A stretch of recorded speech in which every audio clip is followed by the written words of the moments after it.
Shalom, shalom, shalom. This is Just Speaking My Mind, and I am your host, Yael Ezra Ben Levy, also known as Todd Me Kurt Todd.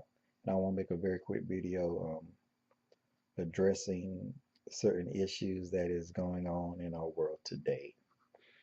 Um, Now we all know of the incident that happened in Charlottesville, Virginia. I believe I'm getting that right. I know it was in Virginia. If I'm wrong on the exact locale, um, forgive me, but we all know exactly what happened there. We know of the loss of lives. We know of the young lady. Um, they got hit by a vehicle that was driven by a racist white supremacist that set out to kill as many people as he could in that crowd that opposed their ideology and what they believe is true and what they believe is a part of taking America back. As they say, they're on a mission to take America back. But I'm like, how can you take back a place that you took? If anybody should be saying, let's take America back, it'd be the natives, Americans, the original people of this land. That should be saying, let's take the land back. But when you come to a land and take it from somebody else, you're really in no position to talk about taking your land back because it wasn't yours to take back in the first place. Let's just be honest about that. But it is weird that this display of hatred and bigotry and racism and white supremacy and everything ugly that you can encapsulate into one event is hard for some people to look at and see that this is a measuring gauge, so to speak, of what's going on in the United States of America. You know, people talk about how great this nation is. This nation may be great in comparisons, in comparing to other nations. We know some nations, some countries have it real bad compared to us. But the facts of the matter is, just being honest, um, I know we got the slogan, yes, let's make America great again. And I'm honestly asking, when was America great? Like, what time period is that you are talking about that you want to get back to? I remember when President Trump was running, and a reporter asked one of the supporters in the crowd, like, what do making America great again mean to you? And he asked, what time period is that? And she was talking about in the 50s and in the 60s. Well, in the 50s and the 60s, there weren't too many black people in the United States of America in unison or corporately will say America was great then. It sure wasn't great to them. So now you got to ask yourself, um, which America are they talking about? A segment of their people. Maybe it was great to them. Then again, I'm pretty sure there was some probably white people during that time that didn't think America was great then. So the question is, what time in America are we trying to get to when it was great? Because when we look out through America's history, since they came into being, this has been a nation that, as a nation, has spilled more blood, um, imprisoned more people, raped, pillaged, took lands, and did all sorts of unspeakable things since their birth until now. So, um, The history of the United States of America is not pretty. And we feel because if we do not talk about it, it will go away. If we just stop mentioning racism and white supremacy, it will just go away. It does not go away simply because we want it to go away. So, um, I mean, it's weird and it's almost puzzling to hear some people have a hard time condemning racism, white supremacy, and any type of violence against a group that is different from you. It's mind-boggling. I mean, to hear educated people, seemingly educated people, as they say, buck dancing, tap dancing around the issue. Um, I have heard people, I have seen white people be so openly outraged about Colin Kaepernick taking a seat and then kneeling um, in silent protest of the national anthem. Because let's just be honest, that national anthem, when it was penned, was not embracing all the people that was of the land. And then we discovered through his protest, we discovered that stanza or that verse not being sung. Now we gotta understand that song penned by the person who penned it, it came from his heart. So now we had to alter how he felt to make it more palatable and to be embraced by people that it was not originally meant for. Let's just be honest about that. That's history. And for people that say they history buffs and they love history, but I love how they try to act like certain history or events happened if it does not show them as goody two shoes, as the heroes always coming in. Like when there's a stagecoach robbery in the Wild West and the person pull up on their horse in white, like a Lone Ranger, and rights the wrong. America history is not like that to some. Now, some people think everything about America is peachy key and it is awesome. There's some people that think the history of America up to today's present stinks to the high heaven. Let's just be honest. And I like something that Shannon Sharp says on the show. He says it a lot. That flag and that anthem do not mean the same to all people. It doesn't. So here we are in America, facing all these dilemmas day in and day out. We have a president that many believe is unfit for office, that many believe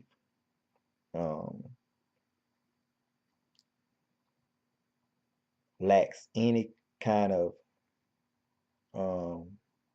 morality and leadership skills to be the as I say, the leader of the free world. I believe that he is racist, and there's many other people that believe he's racist. So this is not new. This is not a news bulletin. This is not a news flash. There's many people going back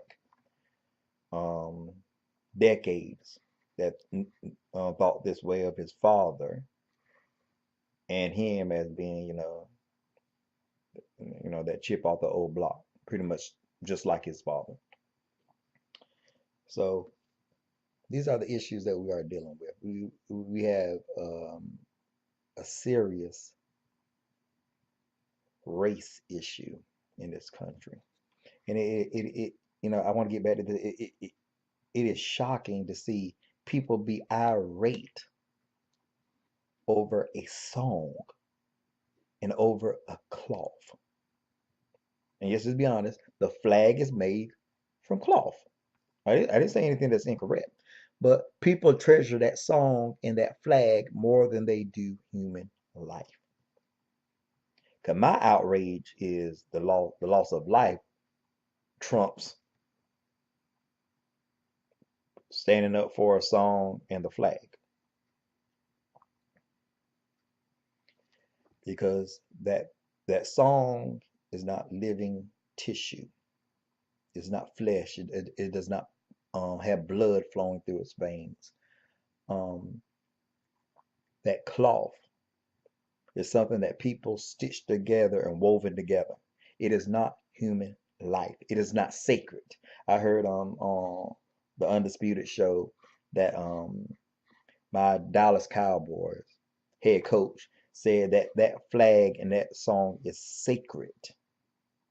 But I like something that Shannon Sharp said. We have seen people mainly protest the protest, but I have not seen people in pure rage and in an uproar about what Colin was protesting. They was upset that he protested, but they were not upset or seemingly upset with what he was protesting about. They made it about the flag. They made it about veterans. They made it about all police officers, but he plainly said very eloquently and very clearly, if you were listening, that it is about police brutality. He didn't say it's about all police. He said it's about police brutality and the injustice that goes on in America towards blacks and people of color. He said he would not pledge allegiance to the flag or the national anthem because it is not living up to what it's supposed to. But the fact of the matter is, it never included us in the first place and many other minority groups. It did not include us. That's just something that we need to understand. It's a part of history. It is what it is. It is what it is. There's no way to get around it. So for people who say they love history, you just love this part of history too. It just is what it is. So now you have people that are waking up on both sides and realizing this is just some racist crap. This is racism. This right here is just white supremacy in plain view. And it's wild to see how people react when they are confronted with it. Now, I know some people that they can handle it. They can handle the open discussion and dialogue about it. And bravo to them. But there are some that just don't want to talk about that. It don't exist. It's all in your imagination. Then it never fails a video come out, a report come out, an old video come out from the archives that's showing what blacks and other people of color have been talking about forever.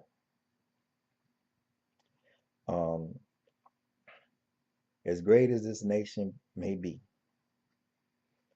this nation is equally as jacked up. We just need to be honest and just, be honest. And stop painting a picture of this such great nation. And, everybody's flooding to come down here. Yes, there's other people coming that want to come here for the opportunities that we do offer, seemingly to other people. But for some reason, the citizens of this country that helped build this country can't get the same breaks that other people that come into this country get. They get them faster than what we do, and you wonder why people of color, mainly blacks, do not trust the United States of America, do not trust the police force, do not trust the justice system. Meaning, people of color, African Americans, blacks, um, Afro American, wherever you want to call them, wherever you want to coin for us, because we go by so many names now. A lot of laws were created to keep us under thumb, to keep us underfoot, to keep us in the back. That's just history. It's there. Even though some people are slowly trying to, you know, write it out, want to act like it don't exist. One school tried to come up with a history book where they call slaves immigrants and that they came here to for jobs and to better their families. We even had a black man that was running for presidency and later became um, elected by President Bush to serve on something. He was named head of something. He even called. He even said that the immigrants that was on the bottom of ships came here to America with a dream, with the American dream. We are so out of touch with reality that is scary.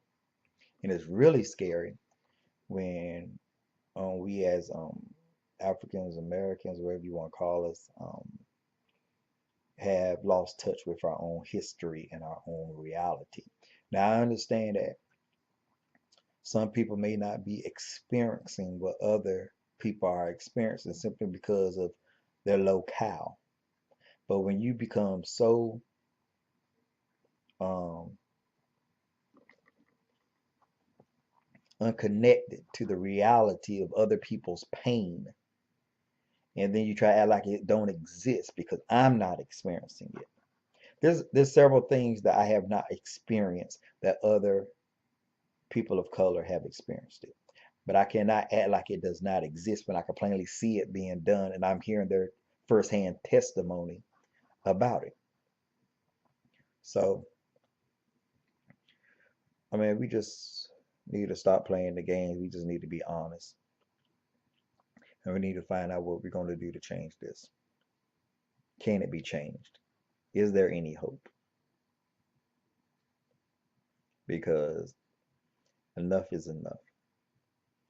And one of the first things we could actually change is first ourselves. And we need to take courage to confront what is confronting us. We need to do that. We can no longer be scared to be seen. We can no longer be scared to speak loud enough where people will hear us. Because we have no problem. We great at talking to our own peers and people that embrace what we're saying. But then we want to be silent when the man come in. We want to change the subject or we want to lower our voice. Now, I understand some strategies and some plans just can't be said in the open. It is for special ears only. But when we're just scared to speak our mind in fear of retaliation or, I don't want him to find out because he might tell the boss or the boss might overhear me and, I might lose my job. I might lose this. I might lose that. I might lose this. We've been losing stuff ever since we've been here. Loss of life, loss of job, loss of opportunities to get the education that we desire to have, to get desire to live in better areas, you know. So we have already lost stuff when we didn't even want to get involved. We still lost stuff. So really, I don't see the difference. You're gonna lose it when you don't get involved, and you're gonna lose it when you do get involved. You might not. But the problem is, we can no longer walk in fear. We can no longer um, be intimidated to say what need to be said. We can't be intimidated, to share our opinions, to speak our minds, just because somebody might not like it, somebody might not agree with it. I can hardly care if somebody agree with me or not, because it's something that need to be said, it's something that need to be shared, it's something that will provoke thought, provoke dialogue. But at the same time, I'm not saying it for likes. I'm saying it to start something, to start a conversation, to start change. And somebody don't never have to respond to me if it triggers something in them to make them better themselves and make them take a long look at what's being said, what's being shown on videos, and they make a change and do something for the better. That's all I'm after. Because likes do not impress me. I want what need to be said, be heard by somebody that's willing to confront it head on.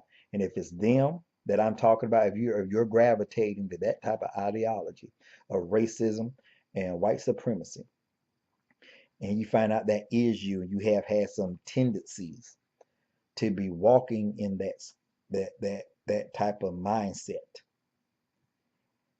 and it takes you to do a deep reflection of yourself and to realize that's me.